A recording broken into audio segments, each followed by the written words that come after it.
کہ میں نے کہا دنیا دی آہو زاری وچ دنیا دے کام نے رکنے نہیں، جان مک جانی مٹی ہو جانا کام نہیں مکنے۔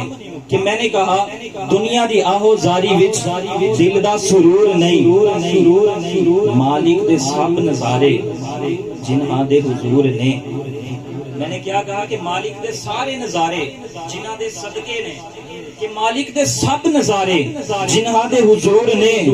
وہ دسو اے گل کھل کے سارے جہان نو بن دے نے خاک دے میرے آقا دے نور نے، میرے آقا دے اچھی آواز نہ میرے آقا دے۔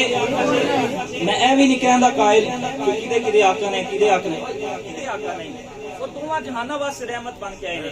اچھی آواز نہ کہو میرے آقا تے نور نے، کہ بلبل کو پھول شمع کو پروانا چاہیے، بلبل کو پھول شمع کو پروانا چاہیے۔ جو آج کرے بلند آواز سے سبحان اللہ، مجھے وہ دیوانا چاہیے۔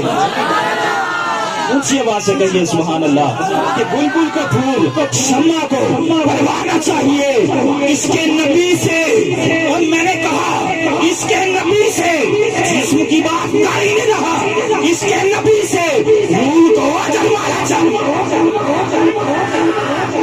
اس کے نبی سے روح کو گرمانا چاہیے، کہ بلبل کو پھول شمع کو پروانا چاہیے، اس کے نبی سے روح کو گرمانا چاہیے۔ جو کرتے ہیں میرے آقا کی برائی، جو کرتے ہیں میرے آقا کی برائی، ان کو تو پیدا ہوتے ہی مر جانا ہے۔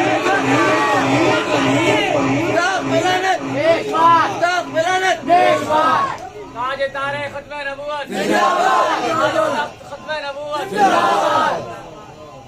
جو کرتے ہیں میرے آقا کی برائی، ان کو تو پیدا ہوتے ہی مر جانا چاہیے۔ کہ ویسے تو میں امن کا قائل ہوں، ویسے تو میں امن کا قائل ہوں، وقت آنے پر طوفان بن جاؤں گا۔ کہ ویسے تو میں امن کا قائل ہوں، وقت آنے پر طوفان بن جاؤں گا۔ اگر انگلی اٹھی میرے نبی پر، نبی تو بہت دور کی بات ہے، انگلی اٹھی میرے نبی کی شان پر، قلم چھوڑ کے